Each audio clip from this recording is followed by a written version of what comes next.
What's up, everybody? Welcome to DFS by the Numbers. This is my betting breakdown video for UFC 259, and as always, going to be breaking down the card from a betting perspective and strictly a betting perspective only. If you do want a further in-depth breakdown, you can check out my full card breakdown and prediction video that I posted on Wednesday, and then I did a live stream as well on Friday. And yeah, I'm looking forward to this card. I mean, it's stacked from top to bottom.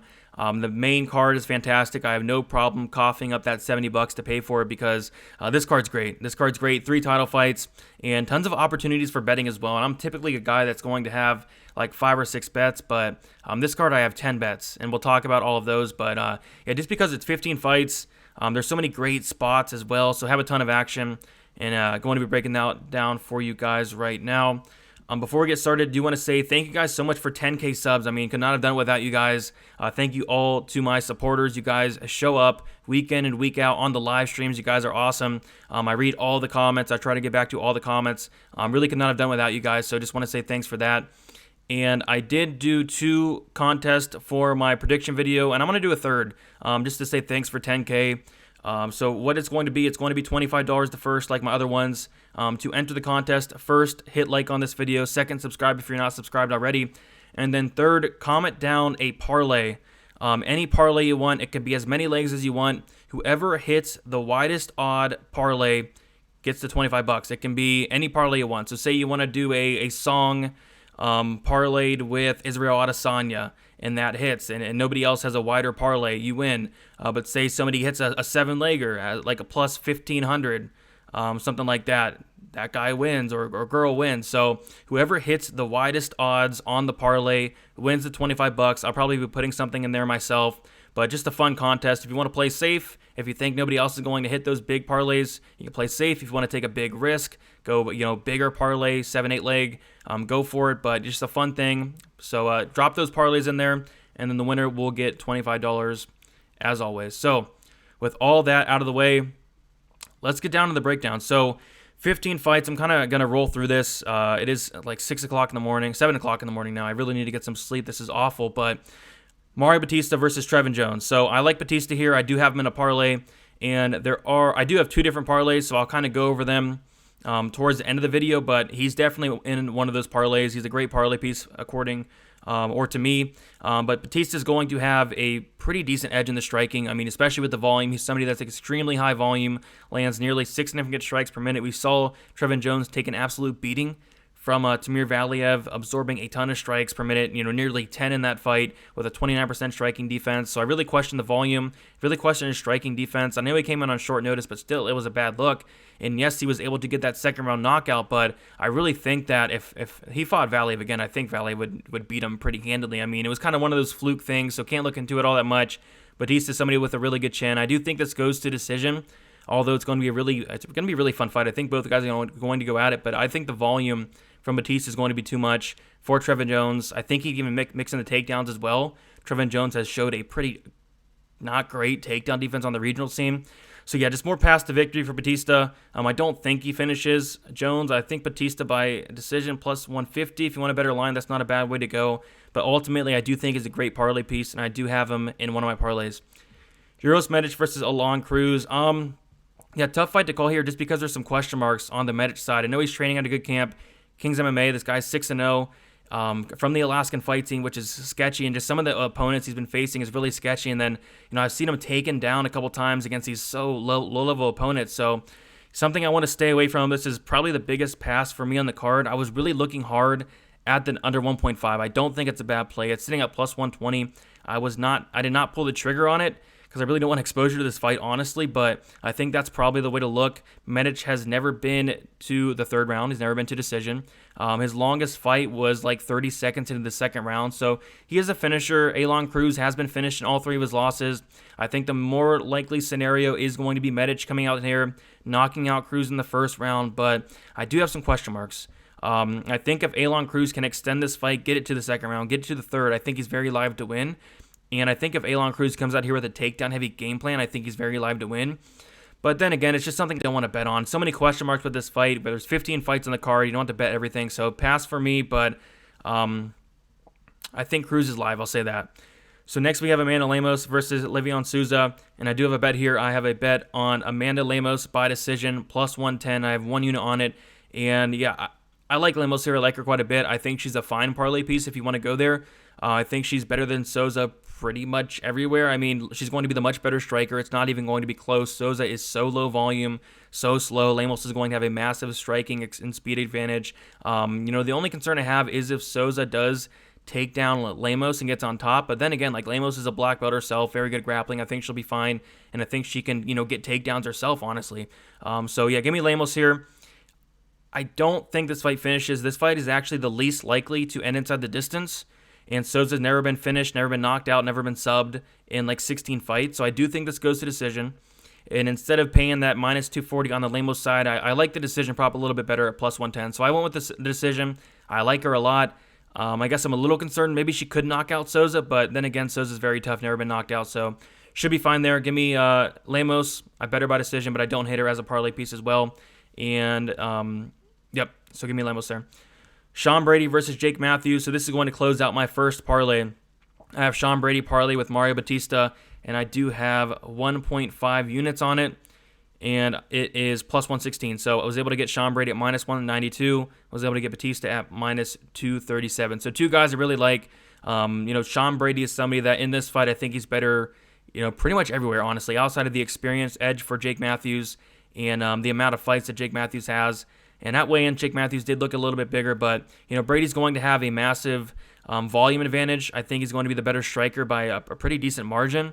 I guess the only concern I have is if Matthews does take down Brady, and I do think it's possible, but Brady's a very legit black belt. I think he'll be fine. I think Brady can get takedowns himself. We've seen Matthews slow down as the fight goes on. Brady's going to have the better cardio, and it's just a spot where I think Brady's better everywhere, so... And Matthews isn't going to finish him. Matthews doesn't finish anybody, realistically. So, yeah, I like Brady here. Brady by decision.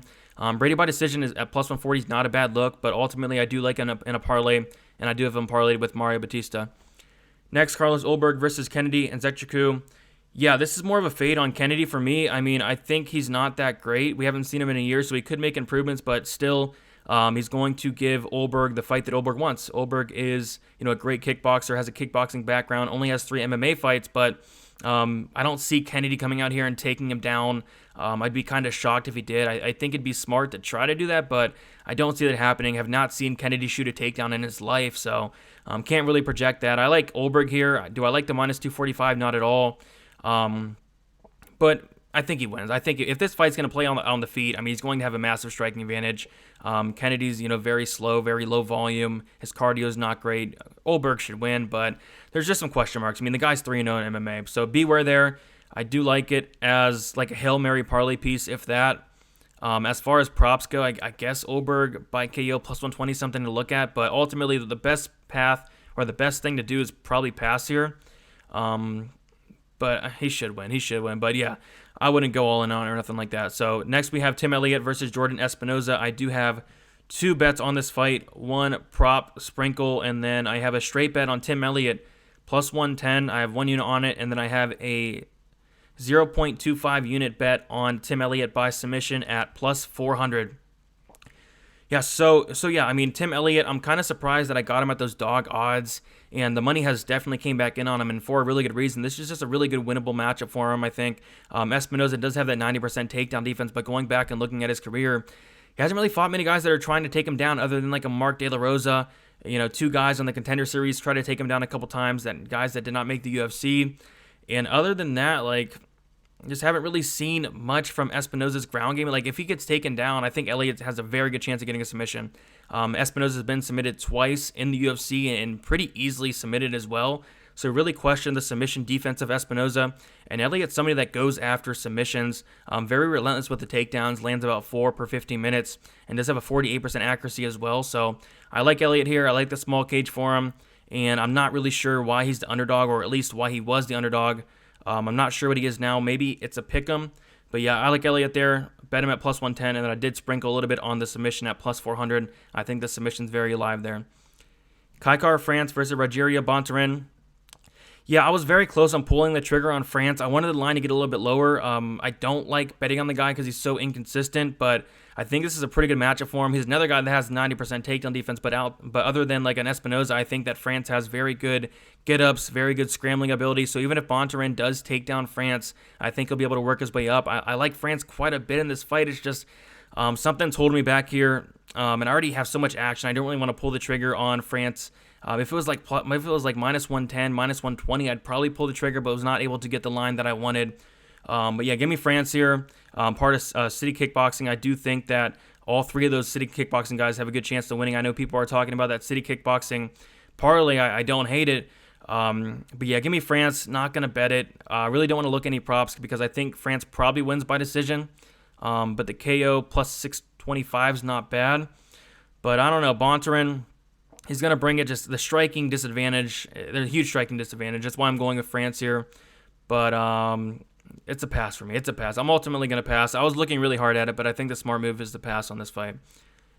All right, Askar Askarov versus Joseph Benavidez, and I have two bets here because I doubled down on Joseph Benavidez. I bet him at plus 112, and I bet him at plus 113. I have 1 unit on each of those for a total of 2 units on Joseph Benavidez here.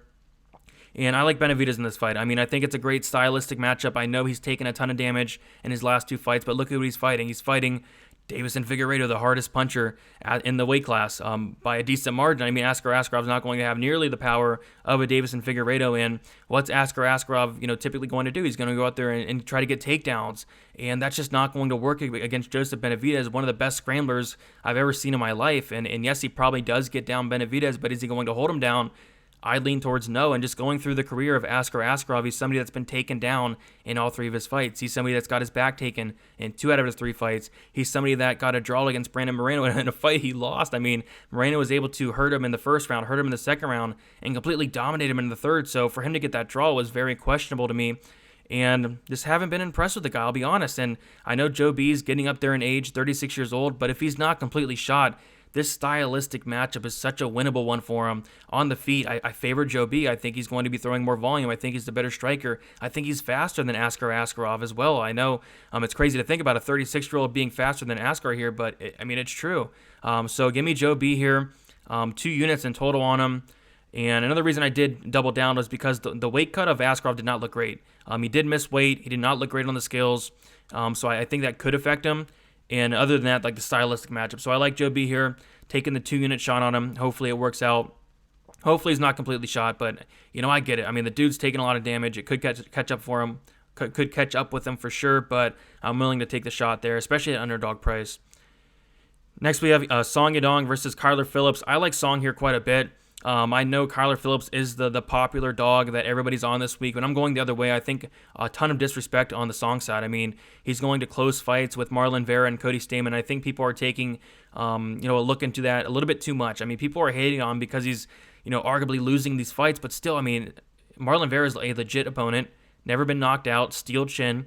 Cody Stamann is a legit opponent, legit wrestler, never been knocked out. So yes, he's going to decision with these guys and arguably losing these decisions, but still, I mean, those are 2 legit guys. And Kyler Phillips has been fighting Gabriel Silva, Cameron Else, and like I said, Cameron Else, he went in there and finished him, but it took him like 5.5 minutes. I mean, Song Edong, and I'm not even joking when I say this, Song Edong would have finished Cameron Else in 30 seconds. I'm being dead serious, but Song Edong, a lot of people were, discrediting his takedown defense. He was taken down 5 times by Stamann, one of the best wrestlers in the division. I mean, his takedown defense looks fantastic. He's training at Team Alpha Male. I'm sure he's working that takedown defense every single day. His cardio is not much of a concern to me as it is to other people. His Stamann fight was a fast-paced fight. His Vera fight was a very fast-paced fight. And I don't know, I'm not sold on Phillips. I mean, I haven't seen anything from decent competition, and he's somebody that has slowed down in some of his fights as well. So I don't expect Phillips to come out here and take down Song. I do think he's going to be throwing more volume, but I don't think that if Song lands hard on Phillips, as hard as he did against a guy like Marlon Vera, because Song was teeing off on Marlon Vera, hitting him with some very heavy shots. I don't know if Phillips is going to be able to take those same shots. So I like Song. I think he honestly knocks him out. But I do have him in a parlay with somebody else we'll talk about in a little bit. He's going to be my second parlay piece. And I think a straight bet on him is fine as well. I wanted the line to come down a little bit more. I saw all the love for Phillips. I wanted to get like a minus 140, minus 130. Did not quite get there, but even minus 155 I think is going to be generous. But Phillips could prove me wrong. He could come out here, outpace Song, take him down. But I like Song here. I like him a lot. I think this dude's legit. And this is a really big step up in competition for Kyler Phillips. I mean, an insane step up in competition. Going from Cameron Else, somebody that should not be in the UFC, to Song Edong, a legit guy. So next we have Casey Kenny versus Dominic Cruz. I do have a bet on this fight as well. I have Dominic Cruz. I took a shot, plus 118, 1 unit on it. And it's another one of those things, like if Dominic Cruz isn't completely shot, I think this is a very winnable fight for him. He's somebody that's very hard to hit, 71% striking defense, very fast. I know he's probably going to be losing some of that speed, but Casey Kenny, just such a big step up in competition, going from Luis Smolka, going from Haile Alatang, and then going from Nathaniel Wood in a fight that he arguably lost, a fight that he got outstruck in 2 out of the 3 rounds, to Dominic Cruz, one of the best, somebody that's been fighting the best of the best, somebody that's been fighting or just fought Henry Cejudo, the champion. So, yeah, I like Cruz here at that underdog price. I'm honestly kind of shocked that he is the underdog, just because it's such a big step down in competition for Cruz, a big step up in Kenny. And, you know, Cruz is somebody that I get it. He hasn't won since like 2016, but I think a big aspect of this fight that nobody's talking about is the takedowns. Casey Kenny's been taken down like a million times throughout his career. He was taken down like 12 times by Merab, 7 times by Borg. He was taken down like 3 times by Bermudez, taken down by some other guys as well. I think Cruz has some very good wrestling. We haven't seen it as of late because he's been fighting Henry Cejudo, Cody Garbrandt, guys that are extremely hard to take down. But Kenny, the defensive takedown, it's just not there for him. He has great scrambling, and don't get me wrong, but I think Cruz can mix in those takedowns in what's going to be a very close fight. I think he can, stay on the outside. I think it's going to be a lot harder to hit a guy like Cruz than hit a guy like Haile Alatang, like for sure. So I'm going to take the shot here, and like I said, unless Cruz is completely shot, I think he has a very good chance of winning this fight and probably winning by decision. I think the decision prop's not bad. I don't see him finishing Kenny, so plus 155. If you want a little bit better of a price, that's not a bad way to look. So getting into our pay-per-view here, the main card, we have Alexander Rakic versus Thiago Santos. It's dog or pass for me. I think Rakic wins. I think he should come out here and get the takedowns, but what if he does not get the takedown? What if he wants to come out here and test his striking? That's going to give Santos an opportunity to land a hard shot. So kind of a sketchy fight for me. If I was to bet anything on this fight, it'd probably be the Santos by KO. Plus 235, but I don't really love that line. This is a big pass for me. I want to sit back and watch it. I see some people on the Santos side. I get it. But this seems like such a winnable fight for Rakic. I mean, he's going to have the advantage on the mat. I even think he's better on the feet, but it's always hard to count out a guy of Santos with that power. So picking Rakic, absolutely no bet for me. Next, we have Islam Makachev versus Drew Dober. And yeah, I like Makachev here. I like him quite a bit. Drew Dober, we know the narrative. I mean, he's knockout or bust here. If he does not get that knockout, he's going to get taken down. He's going to get grounded. He's going to get taken down to the ground. He's going to possibly get submitted as well. And he's going to close out my parlay with Song Edong. And I like this parlay quite a bit. Song Edong parlay with Islam Makachev, plus 110, 1 unit on it.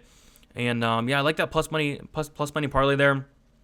So Makachev, I mean, he's a smart dude. He's going to come in here. He's going to get takedowns. Dober has a 58% takedown defense, has struggled with the takedowns throughout his career, struggled with that ground game, has been submitted 3 times.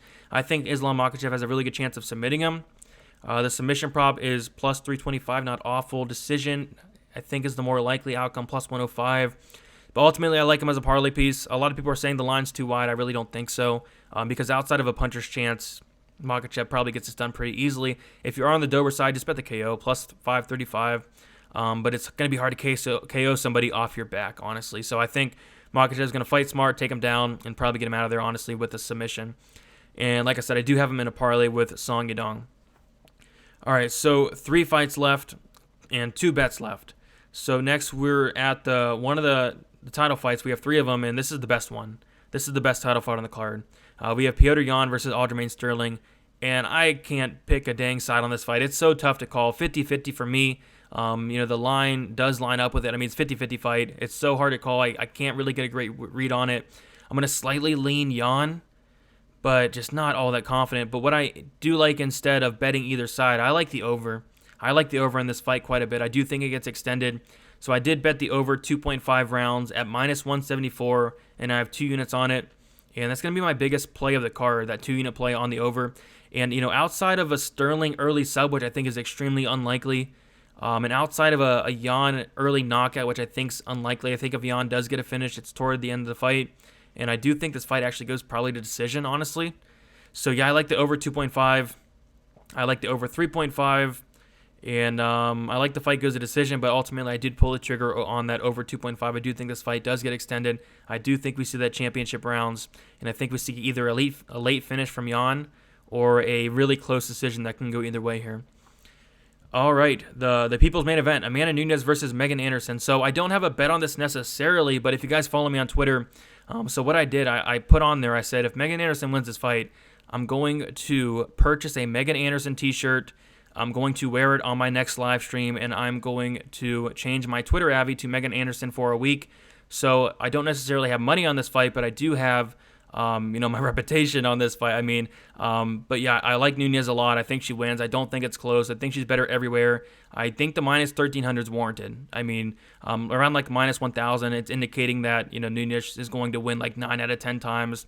And I think she wins 9 out of 10 times. I think she wins 10 out of 10 times. I think if they fought 100 times, I think she'd win like 95 out of 100 times. So, but it is MMA. Stuff happens. Amanda Nunes could have not trained for this fight. I even think she still wins there, but there are other factors we got to worry about. But this would be the biggest upset in UFC history. And I know we've seen big favorites like Agapova lose. We've seen big favorites like Macy Barber lose, but this is the GOAT. This is the GOAT, Amanda Nunes, going against some low-level competition in Megan Anderson, who, low volume, no takedown defense, no ground game. I think Nunes takes her down in the first round and submits her, and I think she makes it look very easy. So I see some people on Anderson out there.